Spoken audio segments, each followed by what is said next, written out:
It was a quiet Sunday afternoon when I finally decided to check out my newly purchased property, a beautiful house in a high-end neighborhood managed by one of the strictest homeowners associations in the county. I'd bought the place under my company's name as part of a real estate portfolio expansion. The plan was simple: renovate it, rent it out, and move on. What I didn't expect was to meet the most self-righteous HOA president I'd ever encountered.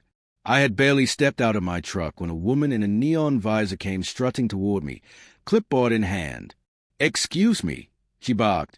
"You can't park on the street without HOA approval. Also, that paint color on your fence is not compliant." I smiled politely. "I just bought the property," I said. "Haven't even unpacked yet. I'll handle the details later." Her expression hardened. "That's not how things work here. Everyone follows HOA rules.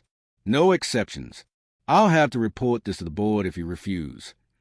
I was tired, dusty, and not in the mood for power games. So I looked her dead in the eye and said, "I'm not following the HOA rules." You'd have thought I confessed to a crime. She gasped dramatically and immediately pulled out her phone. "Then I'll let the police handle this," she snapped, dialing 911 right there on the sidewalk. Within minutes, 2 patrol cars rolled up, lights flashing. The officers approached calmly, and I handed them my ID and property paperwork. One officer glanced at it, then looked back at her. He said slowly, "This man owns a property legally. There's no violation here."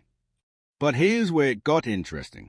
The officer noticed the corporate name on my deed, the same company that managed her HOA board. You could see the realization dawn on her face like a thunderclap.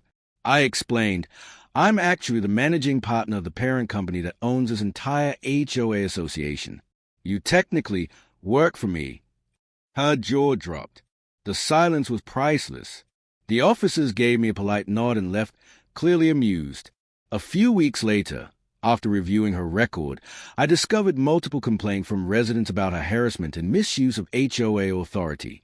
The board voted unanimously to remove her from her position. When she got the termination notice, she showed up at my office, sputtering about unfair treatment. I just smiled and said, "You should have checked who you were calling the cops on before making threats." Now, the community's happier than ever. The fences are still painted, the lawn still trimmed, but the neighborhood no longer lives under her rule. Funny how fast karma works when the boss moves in next door.